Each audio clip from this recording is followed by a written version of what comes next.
Padre, queremos darte gracias por tu misericordia. Qué bueno saber que tú eres un Dios de maravillas. Bendito y alabado sea tu nombre. Hermano, bendiga a Dios porque Dios ha sido bueno hasta el día de hoy y lo seguirá siendo porque Él no cambia. Él es el mismo ayer, hoy, por los siglos. Padre, te adoramos. Padre, tu pueblo se reúne en adoración, en gratitud, en alabanza. Bendito seas por siempre, Señor. Gracias por haber traído a mi hermano, a mi hermana, Señor. Gracias por recibir su alabanza, su adoración, su gratitud, sus lágrimas, su arrepentimiento. Todo lo que tu Espíritu Santo mueve en nuestro corazón y que se dirige a ti, Señor, el Dios de la gloria, el Dios de maravillas, el Dios de majestad, digno de toda gloria y honra. Muchas gracias. Gracias por ser tan bueno, tan maravilloso, a pesar de que nosotros somos tan malos, Señor. Oh, aleluya, pero en eso muestra tu gracia. Ahí es cuando se pone en alto, en relieve tu gracia, Señor. Y eso es lo que agradecemos y adoramos, Padre. Muchas gracias. Gracias también por tu palabra. Oramos que en esta mañana, Señor, nos hables a través de la palabra, Padre. En el nombre de Cristo Jesús, por favor, que tu Espíritu Santo que está en nosotros nos enseñe, nos corrige, nos hable, nos ministre. Te lo pedimos en el nombre de Cristo Jesús y te damos gracias, Señor. Amén y amén. Bien, quise continuar con la historia que comenzamos el domingo pasado. Estamos hablando ¿de quién? Elías, ¿cierto? El desánimo. ¿Qué más? Un hombre que estaba en la depresión total, que le dice a Dios: mátame, mejor quíteme la vida, ¿cierto? Y el título para esta vez se llama ¿Dónde está Dios? Ahí está el letrero. What happened? ¿Dónde está Dios? A veces nosotros decimos: bueno, hermanito, usted tiene que buscar al Señor. ¿Se le perdió? A ver, Dios no se pierde. Dios no se pierde. El Señor está. Hay gente que dice, y algunos que dirigen, no de esta iglesia, gracias a Dios, pero aquí está el Señor, aquí está el Señor. Aquí se siente la presencia. Pero el hecho de que usted no la sienta no quiere decir que Dios no está acá. Amén. Porque Dios es omnipresente. No hay un lugar en el universo donde Dios no esté.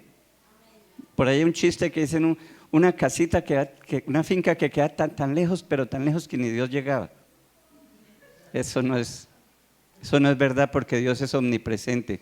Dios está en todas circunstancias y así como está en el universo, también está al lado de los seres individuales.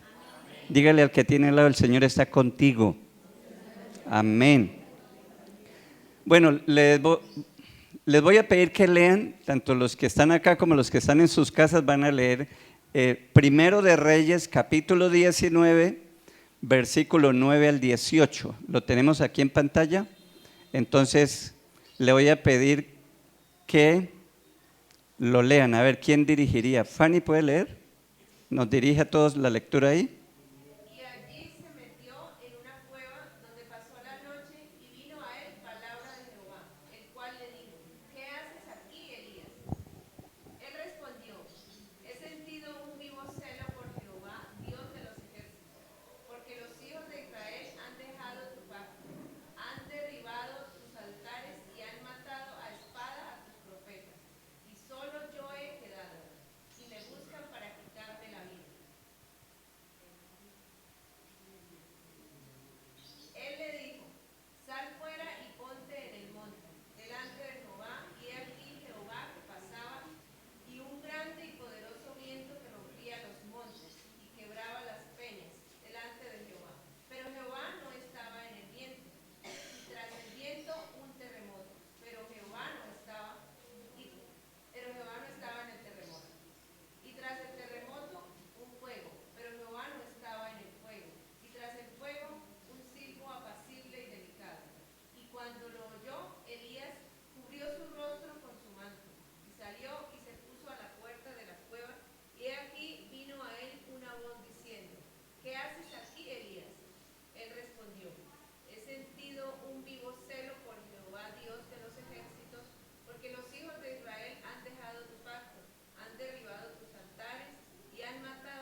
¿Cuántos dicen amén? Bueno, aquí hay una historia un poco curiosa, como algunas que hay en la Biblia, una experiencia de la presencia del Señor gloriosa. Amén. ¿A cuánto les gustan las experiencias poderosas de Dios? Nos gusta cuando un paralítico se levanta y empieza a gritar, ¿cierto? Cuando un ciego ve y bueno, milagros. ¿Y quién duda que ahí está el Señor? ¿Cierto? Pero ¿será que solo ahí está el Señor? Esa es como la pregunta, ¿dónde está Dios? Entonces, para recordar un poquito, antes de ese capítulo y el capítulo anterior, en el 18, Elías tuvo una manifestación gloriosa de la presencia de Dios. ¿Qué fue? Fuego que cayó del cielo. ¿Se acuerdan que retó al pueblo y les dijo, bueno, si Jehová es Dios, ¿por qué no les sirven? Y si es Baal, pues definamos hoy esto, vamos a definirlo, ¿cierto? Vamos como machos a ver quién es quién. Si Jehová es Dios, pues lo vamos a seguir. Si Baal es Dios, pues lo seguimos. Y entonces dice la historia que hicieron el altar, pusieron la leña, el holocausto, y los sacerdotes de Baal empezaron a orar para que cayera fuego del cielo. Esa era la prueba, si caía fuego del cielo. Cuando estaban invocando a Baal, Baal es Dios. Y ellos lo hicieron durante mucho tiempo, ya a la tarde y nada. Pero cuando Elías se levantó y dijo, bueno, ahora me toca a mí, échemele agua a eso, échele todo lo que quiera. Si tienen hielo, échenle. Y todo mojado, una leña mojada pues no es fácil de prender, los que son del campo sabemos que eso no es como tan fácil. Los citarinos eso no saben de eso, pero esa agua, esa leña mojada no prende, es difícil. Entonces Elías, échele más. Y cuando dijo Señor Jehová y empezó a orar, dice la Biblia que cayó fuego del cielo y consumió el holocausto y el pueblo se maravilló. ¿Cuántos dicen amén? Después de eso, había 3 años y medio que no llovía y Elías oró y dice que vino un aguacero tremendo y la lluvia que cayó fue tremenda. Mire que entonces 2 manifestaciones del poder de Dios, amén. Pero en el capítulo 9 dice que Jezabel le dijo, usted me mató a los profetas, yo voy a hacer lo mismo con usted, que Dios me haga esto y aún me añada, si mañana a esta hora usted no está muerto como los profetas que usted mató, 450. ¿Y qué dice la Biblia? Que él salió ¿qué? Huyendo, le dio miedo y salió huyendo y se escapó. Pero mire, ahí vemos a un hombre que después de una manifestación tan poderosa de Dios, entra en depresión y le tiene miedo a una amenaza de una mujer. ¿Acaso Dios no es más poderoso que cualquier amenaza, que cualquier enemigo? ¿Usted qué piensa? La pregunta entonces, ¿qué pasó ahí? Ahí es cuando viene la depresión, ahí es cuando como que él esperaba que la gente entendiera por fin a través de esta gloriosa manifestación que Jehová es Dios y que hubiese adoración y que la gente botara sus ídolos y adoraran y honraran a Dios como debe ser porque Él es el único Dios. Pero la gente no pasó eso, no sucedió. ¿Y eso trae qué? Frustración. Cuando usted quiere hacer algo y le lucha y hace y lo anhela y no se dan las cosas. Y no funciona, y le busca por este lado y le busca de una manera y de otra y no funciona. Es muy propenso a que su mente se bloquee y ya diga no puedo más. Y esto fue lo que ocurrió con este hombre y Dios lo alimentó, ¿cierto? Él caminó mucho tiempo y Dios dice que un ángel fue y lo tocó y le dijo levántate y come, y ahí había una torta de auyama. Usted se ríe porque eso no es auyama, era de zanahoria. Yo no sé si ustedes, pero la torta de auyama a mí me queda toda mazotuda, eso parece como algo raro, ¿no? Eso no queda suave, esponjosa como las otras. Era una torta especial, comida del cielo. Le dio tanto ánimo que caminó ¿cuánto? 40 días. Hermanos, la NASA estaría interesado en esa fórmula. La NASA tiene que pensar porque manda por meses a gente y tiene que llevar provisiones y no se le mueren de hambre allá. Y tiene que ser una comida que le aguante bastante.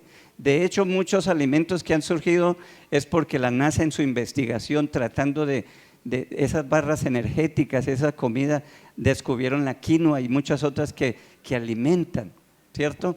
Pero es que era una comida preparada en el cielo. Y lo que hace el cielo es más rico que cualquiera, el mejor cocinero de acá. Le dio energía para caminar 40 días. 40, exageradito, ¿no? 40 días, 40. Hermanos, lo que yo quiero que miremos es cómo el Señor, cuando una persona está en depresión, el Señor no empieza a juzgarlo. Dios no lo juzga. Cuando usted está en depresión o cuando un familiar está en depresión, usted debe actuar como Dios actúa. Mire, Dios lo alimentó. Dios lo dejó dormir porque a su amado dará Dios el sueño. Hay momentos en los que la persona necesita es comer y dormir bien. Y dice la Biblia que Elías se levantó y se comió esa torta deliciosa. ¿Y qué hizo? A la siestica. Eso no parece muy espiritual para un siervo de Dios. ¿Sí? Esto no parece tan espiritual, pero es necesario. Hay momentos en que se necesita.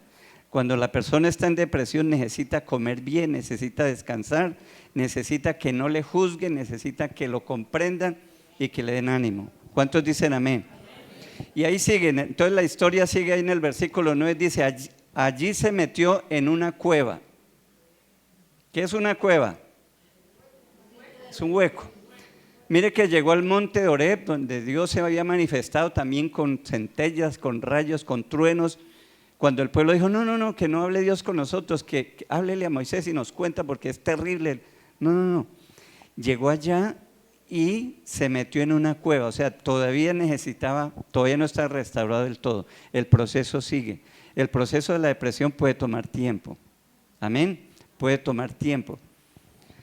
Dice que estuvo en la cueva donde pasó la noche y vino a él ¿qué? Palabra de Jehová. Qué hermoso, hermano, qué hermoso. Mire, mi experiencia como pastor, he visto que cuando la gente está en depresión, la palabra de Dios es lo único, porque ella es penetrante y entra en lo más profundo, donde ningún psiquiatra, donde ningún medicamento psiquiátrico puede. Es la palabra del Señor.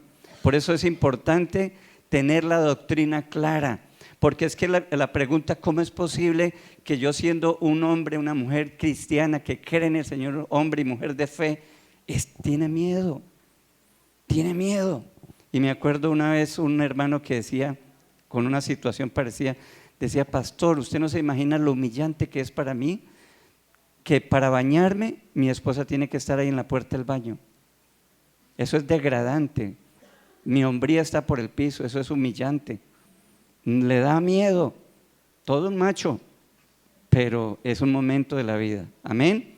Y por eso debemos tener paciencia, primero entender nuestro problema que no es espiritual, porque en alguna ocasión a la gente le dice, no, eso es falta de fe, eso es un espíritu de temor, en el nombre de Jesús, y empiezan a hacerle liberación. Y hasta lo bautizan con saliva de tanto imponerle manos y... Eso no es espiritual. ¿Cuántos dicen amén? No es espiritual, es mental. Y dice la OMS, Organización Mundial de la Salud, que por la pandemia se disparó terriblemente en un 25% los problemas mentales. En todo el mundo, eso no solo los latinos, eso es en todo el mundo. Entonces, muchos, inclusive los médicos, tuvieron gran depresión. Es que es terrible. Yo no sé si ustedes recordarán eso, pero yo me acuerdo de las noticias que decían que los médicos, y aún en las redes sociales ponían llorando. ¿Por qué? Porque es que ellos no sabían a quién ponerle el ventilador, a quién intubar, si es que no había lugar. O sea, entre otras palabras, ellos tenían que decidir entre a quién vive. Y eso es duro, eso es sentirse culpable de la muerte. O sea, es una carga terrible. Y de ahí salió el eslogan, cuidemos a los que nos cuidan. Cuidemos a los que nos cuiden. Entonces, hermanos, entendamos que estamos en un problema que es normal por razones de la pandemia. El estrés y la depresión siempre han existido, pero esto ayudó un poco a eso. Entonces, Qué bueno saber que para esas personas la palabra del Señor. Dice, vino a él palabra de Jehová. ¿Cuántos dicen amén? El cual le dijo, ¿qué haces aquí, Elías? ¿Qué pregunta? ¿Será que Dios no sabe? Normalmente cuando uno pregunta es porque no sabe. ¿Será que Dios no sabe por qué estaba Elías ahí? Entonces, ¿qué es lo que Dios está haciendo? Dios lo está llevando a que evalúe, a que mire qué es lo que está haciendo, qué es lo que está pasando, por qué tan encuevado, qué está haciendo ahí, qué haces aquí, Elías. El 10, él respondió, he sentido un vivo deseo celo por Jehová, Dios de los ejércitos, porque los hijos de Israel han dejado tu pacto, han derribado tus altares y han matado a espada a tus profetas y solo yo he quedado. Y me buscan para quitarme la vida. ¿Qué es lo que está haciendo aquí Dios? Le está dando la oportunidad de que hable, suelte lo que tiene adentro, desahóguese. ¿Qué debe hacer usted con una persona cuando está en depresión? Escúchelo, escuche no más. No me ponga a juzgar, no es momento de eso. Tiene que desahogarse, tiene que hablar, tiene que soltar. Peor, tiene que soltar. Dios le está tratando a un hombre con depresión y mire todo lo que hace. Mire todo lo que hace, la actitud del Señor que es maravillosa. Él necesitaba hablar. Versículo 11, él le dijo, Dios le dice, sal fuera y ponte en el monte delante de Jehová. ¿Qué le está diciendo ahí? Salga de la cueva. Dígale al que tiene al lado, salga de la cueva. Y ponte, ¿dónde? Sal fuera y ponte en el monte delante de Jehová. Es delante de Jehová, es delante del Señor. Se está desahogando, tiene que tener una experiencia. Y hermanos, ahí en esos momentos críticos de la vida es cuando las personas tienen una experiencia profunda de Dios. Porque mientras que las cosas a veces van normales, pues sí, vienen y adoran a Dios. Pero mire, la teología de Elías estaba bien. Él sabía quién era Dios, de hecho tenía celo porque no lo aman como yo lo amo. O sea, su doctrina estaba bien, pero su mente no estaba bien. Necesitaba una experiencia personal y estamos hablando de un profeta. ¿Cuántos dicen amén? Dice, ponte delante del monte de Jehová. Hermanos, solo en el Señor podremos desahogar nuestras cargas, solo en el Señor podremos recibir las fuerzas, la fortaleza. La Biblia dice que en la presencia de Dios hay ¿qué? Plenitud de gozo, plenitud de gozo. Delicias a tu diestra para siempre. La Biblia dice, fortaleceos en el Señor y en el poder de su fuerza. El psicólogo le va a ayudar y es importante, pero el hecho de que algo esté en el subconsciente y pase al inconsciente no garantiza que el problema se resuelva. ¿Sí? Es simplemente entender el problema, pero eso no lo soluciona. Necesita del Señor. Amén. De hecho, los psicólogos, los que conocen de Dios, lo que le mandan es versículo a la gente. No, miren, lea esto, busque a Dios. Si usted tiene una religión, hágale, dedíquese con él, porque Dios, ¿cierto? Es el Señor, es delante de Dios. Ponte delante del Señor. Dice el versículo, sigue diciendo, y he aquí Jehová ¿qué? Pasaba. ¿Dónde está Dios? La pregunta, ¿dónde está Dios? Y Jehová pasaba y un grande y poderoso viento que rompía los montes. La primera manifestación es ¿qué? Un poderoso viento, no ese viento que me despeina. No, es un viento que lo tumba a usted, que si usted nos agarra, era algo terrible, ¿cierto? Dice que rompía los montes, entonces y quebraba las peñas delante de Jehová. Pero, ¿dónde está Jehová? ¿Dónde está Dios? Mire, hermano, una manifestación poderosa, pero no estaba ahí. No estaba ahí. Pero Jehová no estaba en el viento. Y tras el viento, ¿qué? Un terremoto. ¿Cuántos están en un terremoto? Yo no. temblores que me acuerdo tanto en el 95, yo estaba predicando en la iglesia que fundamos en Medellín y el púlpito empezó a hacer para allá y para acá y yo. Y luego, y la columna, ay Dios mío, eso fue terrible, creo que en 94, 95, algo así. Un temblor terrible, pero terremoto no, terremoto es cuando caen las cosas, no, eso no nos ha pasado. Aquí en este momento, hermanos, el terremoto, un terremoto, pero dice, pero Jehová no estaba en el terremoto. ¿Dónde está Dios? ¿Dónde está Dios? Está en el monte de Dios, en la presencia, y hay esos fenómenos, pero dice el texto, Jehová no estaba ahí. Jehová no estaba ahí. 12. Tras el terremoto, un fuego, manifestación de Dios. El fuego, la zarza que ardía, el fuego es manifestación de la presencia de Dios. Entonces Elías pudo entender que ahí sí estaba Dios. Pero ¿qué dice el texto? Pero Jehová no estaba en el fuego. Y tras el fuego, un silbo apacible y delicado. Hermanos, nosotros a veces esperamos como para que nuestra fe sea fortalecida, un milagro, algo espectacular. Uy, me gané el baloto, pastor. Gloria a Dios, Dios sí está conmigo. Y creemos que en las cosas, wow, espectaculares, Dios está. Pero a veces resulta que Dios está en todo. ¿Cuántos dicen amén? Hay veces que personas, bueno, usted ha escuchado que hubo un accidente, que se cayó un avión y solo sobrevivió una persona. Gracias al Señor que yo sobreviví, Dios fue bueno conmigo. ¿Cuántos dan gloria a Dios? Y todos amén. Bueno, y los que se murieron, ¿Dios no fue bueno con ellos?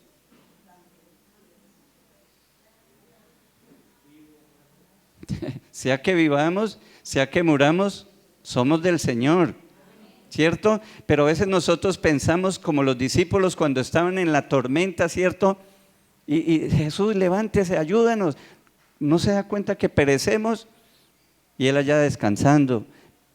Hermanos, en la tormenta también está el Señor. En los problemas, en las dificultades también está el Señor. Pero es que nosotros la tendencia es que creemos que Dios solo está cuando todo marcha bien, cuando hay salud, cuando hay bendición, cuando todo les funciona. Pero no, el Señor también está en medio de los problemas, de las tormentas. Dígale al que tiene al lado, Dios está en medio de tus problemas, de tus triunfos, de tus éxitos. Aleluya. ¿Cuántos dan gloria a Dios? La presencia del Señor. Yo recuerdo cuando Job estaba en su miseria, había perdido todas sus fortunas, había perdido sus hijos, habían muerto, su salud terrible. También dijo, maldito el día en que yo nací. Como hombre, como humano, con el dolor. Y no veía a Dios. Y estaba, que yo quiero que Dios venga, se siente aquí de frente a mí y me diga qué es lo que pasa. Que venga el Señor. ¿Dónde está Dios? No he encontrado a Dios por ningún lado. Pero después en el capítulo 38 creo, cuando Dios comenzó a hablar con él, Dios no sencillamente le hace preguntas. Y comienza a decirle, bueno, ¿y usted dónde estaba cuando yo hice el planeta Tierra? ¿Usted dónde estaba cuando yo lo cimenté en sus columnas? ¿Y usted dónde estaba cuando yo creé la Osa Mayor, las estrellas, los ángeles, todo? ¿Y usted dónde estaba cuando las cabras monteses paren? ¿Y usted dónde está cuando los animales salvajes dan a luz sus crías? ¿Usted dónde está? Y él entendió que Dios estaba en cada detalle de la vida. Cada detalle. El hombre no puede percibir cuando una leona da a luz, por allá en lo más escondido, pero Dios sí. ¿Cuántos dicen amén? Después de eso Job dice, uy, me arrepiento, qué tonto he sido yo. De a oídas te había oído, tenía una idea, pero ahora mis ojos te ven, Señor. Ahora te veo, ahora sé que estás en cada detalle, en esa mariposita, en ese vasito de agua. El Señor es el que provee, el que suple, Él está en todas partes. ¿Cuántos dan gloria a Dios? Dele un aplauso a ese Dios maravilloso, glorioso. Aleluya. Bendito sea el nombre del Señor. ¿Dónde está Dios entonces? En cada detalle, hermanos. En cada detalle de la vida. Y Elías tenía que entender eso. Mire, dice, y tras el fuego un silbo apacible y delicado. Mire la escena, un viento que mueve los montes terrible, un terremoto que pues ni modo, y después un fuego y después un silencio, una paz terrible, una quietud. Casi que se escucha el silencio. Sonó como poético, ¿no?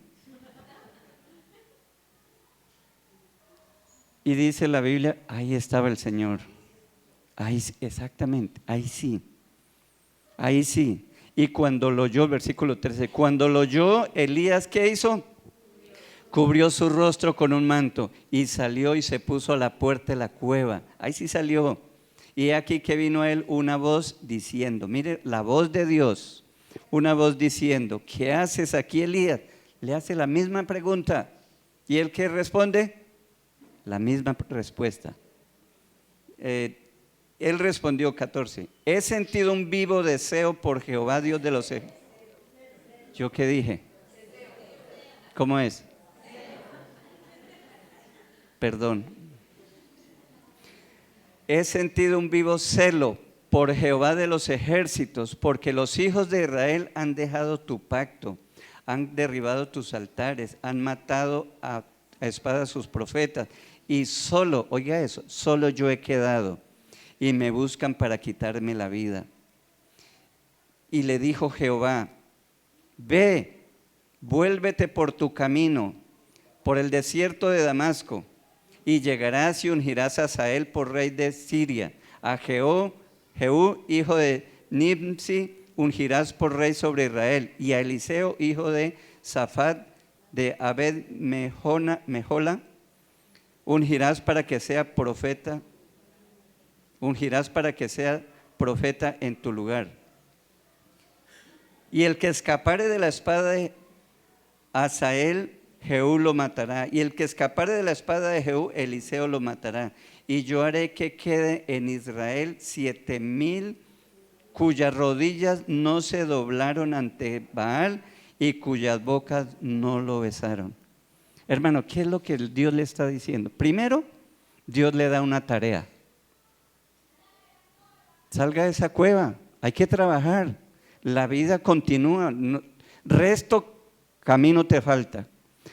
Una persona cuando está deprimida, cuando está en la depresión, se mete tanto en sí misma que solo ve su dolor. Necesita hacer algo. ¿Sí? Es como esos chicos que ya van creciendo, necesita ponerlos a hacer algo, que aprendan a trabajar. Y eso me hace recordar de mi querida madre y mis padres. Me llevaban, yo pasé por talleres de mecánica, yo vendí media, yo vendí empanadas, mejor dicho, una cantidad de cosas. Y por último terminé en una casa de un tío ayudándole a cocinar, de queco.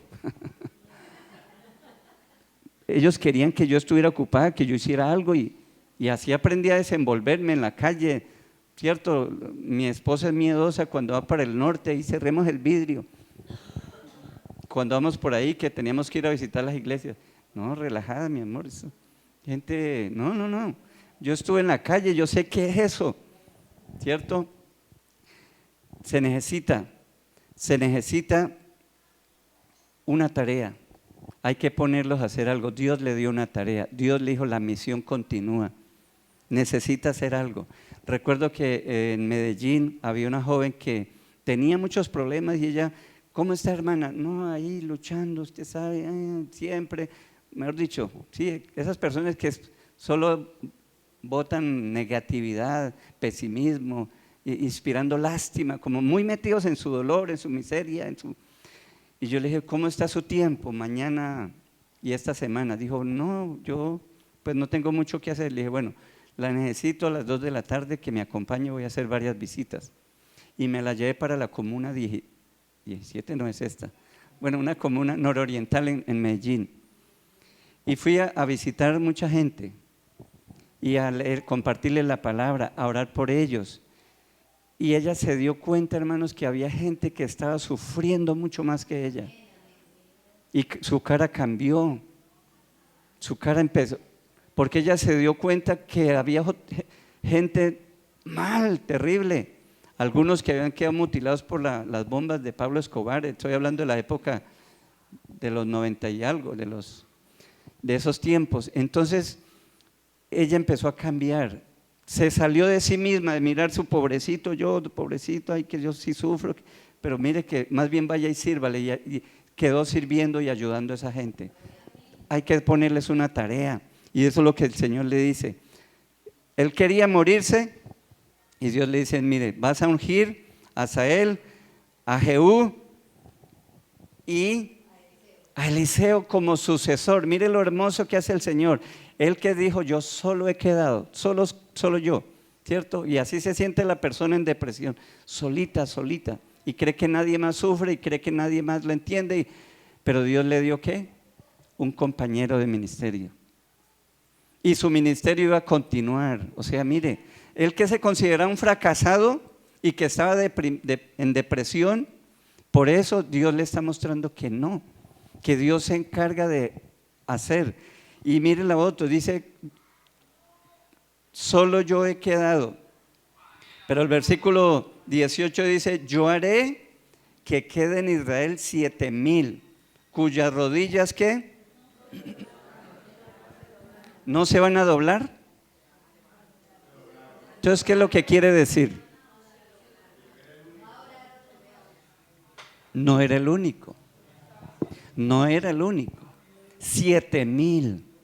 Y él no veía más. Entonces, mire hermanos, mire la obra del Señor. Dios le está diciendo, mire, usted tiene una visión muy limitada. Usted considera que fue un fracaso porque cayó fuego del cielo y la gente no se convirtió a mí. Usted se considera un fracasado y se cree que está solo, pero no. En otras palabras, Elías había impactado a mucha gente. No quizás su predicación, no quizás los milagros, porque lo conocemos por los milagros, pero su vida había impactado a mucha gente. ¿Cuántos dicen amén? Pero él no lo sabía. Y a veces nosotros consideramos que lo que hacemos, eso como que nadie se fija, como que no significa. Y a veces le predicamos a la gente y no vemos resultados, y hacemos cosas y no vemos resultados. Y viene el desánimo, viene la depresión y ya no quiero. Hermanos, pero la Biblia dice que no nos cansemos de hacer el bien, porque a su tiempo segaremos, recogeremos cosecha si no desmayamos. Quizás será en el cielo, pero sigamos adelante. ¿Cuántos dicen amén? Póngase en pie, vamos a agradecer al Señor por esta palabra. Que Dios nos ayude y que nunca olvidemos que Dios está en medio de toda circunstancia. No solo cuando hay milagros. Cuando no pasa nada, ahí está el Señor. Cierre sus ojos y hable con Dios. Bendiga a Dios. No sé cuál sea su situación, pero el Dios de Elías está aquí. Es el mismo de ayer, hoy y por todos los siglos. Padre, en el nombre de Jesús te damos gracias, bendito Señor. Te damos a ti el honor y la gloria. Levante sus manos al cielo.